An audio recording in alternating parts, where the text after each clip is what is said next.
বাড়ির কোণে পড়ে থাকা সেই মান্ধাতা আমলের কেটলিটাকে আজকে চলো একটা নতুন রূপ দিই। এভরিওয়ান, আমি পাখি, সবাই কেমন আছো? Welcome to my new video. অনেকদিন ধরে এই কেটলিটার উপরে আমার নজর পড়েছিল, কিন্তু করব করে আর করা হচ্ছিল না।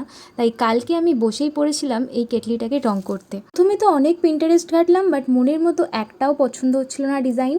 তারপর ভাবলাম নিজেই কিছু করা যাক। ডিজাইন কি করব সেটা তো ডিসাইড করেই ফেলেছিলাম। তারপরে আমার ব্যাকগ্রাউন্ড কালার নিয়ে ভীষণ চিন্তা হচ্ছিল যে কি কালার করলে জিনিসটা ফুটে উঠবে।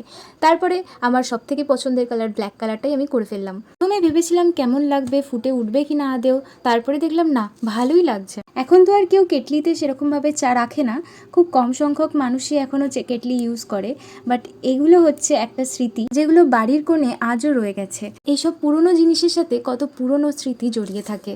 সমস্ত কিছুতে আধুনিকতার ছোঁয়া লেগে গেলেও পুরনো কিছু জিনিসের অবস্থান কিন্তু আজও কেউ নিতে পারেনি। And this is the final look of my kettle.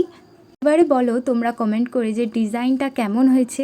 এটা পুরোটাই আমার মন মতো করা বললে ভুল হবে, তবে কিছুটা আমি কিন্তু পিন্টারেস্ট থেকে আইডিয়া নিয়েছিলাম, তবে বেশিরভাগটাই কিন্তু নিজস্বতা রেখেছি। আচ্ছা, তোমরা কি বলতে পারছো এটা কোন ধরনের আর্ট?